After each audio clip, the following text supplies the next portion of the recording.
بسم اللہ الرحمن الرحیم۔ محترم بھائیوں اور بہنوں، جنابت کیا ہوتا ہے؟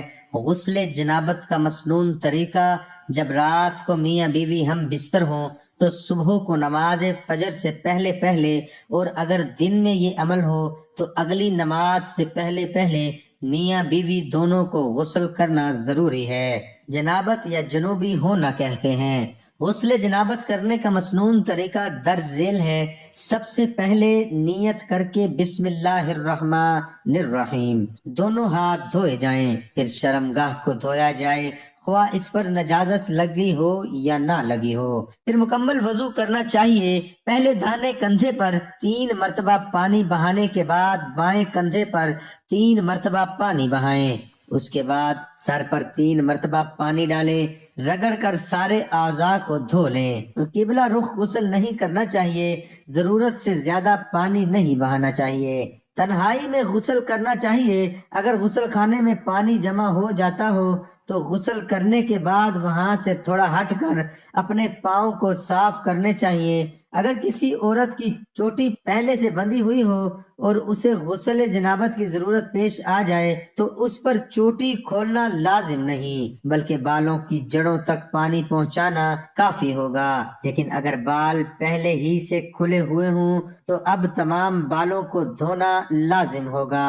اگر کسی مرد نے شوکیا لمبے بال رکھ کر چوٹی باندھ رکھی ہو تو غسل جنابت کے لیے اس چوٹی کو کھولنا واجب ہوگا۔ محض بالوں کی جڑوں کو تر کرنا کافی نہیں ہوگا۔ اگر دانت کھوکھلے ہوں اور ان میں کھانا وغیرہ پھنس گیا ہو یا ناک میں رطوبت بھری ہوئی ہو، اسے نکالے بغیر بھی غسل صحیح ہے، لیکن بہتر یہ ہے کہ دانت اور ناک اچھی طرح صاف کر کے ہی غسل کرنا چاہیے۔ اگر ناک میں رطوبت سوکھ کر چپک گئی ہے یا ناخنوں میں آٹا بھر کر سوکھ گیا ہے یا بدن پر کوئی چیز لگی ہے جو کھال تک پانی پہنچنے سے مانع ہے تو ان چیزوں کو صاف کیجیے، بغیر غسل درست نہیں ہوگا۔ جس سے منہ میں مصنوعی دانت کی بتیسی لگا رکھی ہو تو غسل کے لیے بتیسی باہر نکالنا ضروری نہیں ہے، البتہ بہتر یہ ہے کہ دانتوں کو نکال کر قلم اور کاغذ اور غرغرہ کیا جائے۔ اگر دانتوں کو ہلنے کی وجہ سے ان کو سونے چاندی وغیرہ کے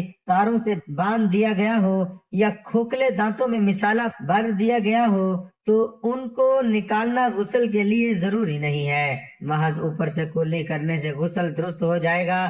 تنہائی میں جہاں دوسروں کی نظر پڑنے کا خطرہ نہ ہو، ننگے ہو کر غسل کرنا درست ہے، تاہم اس وقت بھی تہ بند وغیرہ باندھ کر غسل کریں تو زیادہ بہتر ہے۔ غسل خانہ اگر کچا ہے اور اس میں پانی جمع ہو جاتا ہو تو وہاں پیشاب کرنا مکروہ اور تحریمی ہے۔ احادیث طیبہ میں اسے نسیان اور وساوس کا سبب بتایا گیا ہے۔ غسل خانہ اور بیت الخلاء میں بلا ضرورت بات چیت نہیں کرنی چاہیے، لیکن ضرورت پڑ جائے تو بات چیت کی اجازت ہے۔ مثلا کسی ضروری بات کا جواب دینا ہو تو یہ منع نہیں ہے۔ ناف کے سوراخ کے اندر پانی بھر جانا غسل کی تکمیل کے لیے ضروری ہے۔ غسل کے شروع میں باقاعدہ وضو کرنا مسنون ہے، لیکن اگر وضو کے بغیر غسل کر لیا جائے اب بعد میں وضو کی ضرورت باقی نہیں رہتی، اسی لیے کہ تمام اعضاء پر پانی پہنچ جانے کی وجہ سے طہارت کبری کے ساتھ طہارت صغری بھی حاصل ہو جاتی ہے۔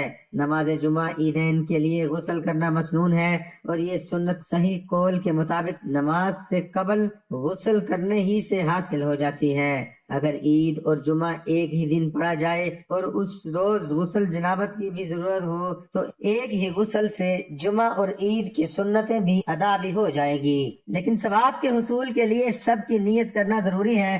حج اور عمرے کا احرام باندھتے وقت اور میدان عرفات میں زوال کے بعد حاجی کے لیے غسل کرنا مسنون ہے۔ حضرت ابو ہریرہ بیان کرتے ہیں، رسول اللہ صلی اللہ علیہ وآلہ وسلم نے فرمایا، کیا میں تمہیں ایسا عمل بتاؤں جس کے ذریعے اللہ خطائیں معاف کر دیتا ہے اور درجات بلند کرتا ہے؟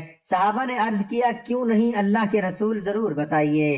آپ صلی اللہ علیہ وآلہ وسلم نے فرمایا ناگواری کے باوجود مکمل طور پر وضو کرنا، مساجد کی طرف سے زیادہ قدم چل کر جانا اور نماز کے بعد دوسری نماز کا انتظار کرنا، یہی سرحدی چھاؤنی کی حفاظت ہے۔ حضرت ابو ایوب، جابر اور انس سے روایت ہے کہ جب یہ آیت، اس میں ایسے لوگ ہیں جو اس بات کو پسند کرتے ہیں کہ پاک صاف رہیں، اور اللہ پاک صاف رہنے والوں کو پسند کرتا ہے۔ رسول اللہ صلی اللہ علیہ وآلہ وسلم نے فرمایا انصار کی جماعت اللہ نے پاکیزگی کے بارے میں تمہاری تعریف کی ہے۔ تمہاری پاکیزگی کیا ہے؟ انہوں نے عرض کیا ہر نماز کے لیے وضو کرتے ہیں، غسل جنابت کرتے ہیں اور پانی سے استنجا کرتے ہیں۔ تو آپ صلی اللہ علیہ وآلہ وسلم نے فرمایا بس یہی وجہ ہے چنانچہ تم اس کی پابندی کرو۔ رسول اللہ صلی اللہ علیہ وآلہ وسلم نے فرمایا تم میں سے کوئی ایسے غسل خانے میں پیشاب نہ کرے پھر وہ اس میں غسل کرے یا وضو کر کے، کیونکہ زیادہ تر وسوسے اسی پیشاب سے ہوتے ہیں۔ دعا ہے کہ اللہ تعالیٰ میرا سنانا، آپ کا سننا اپنی بارگاہ الہی میں قبول اور منظور فرمائے۔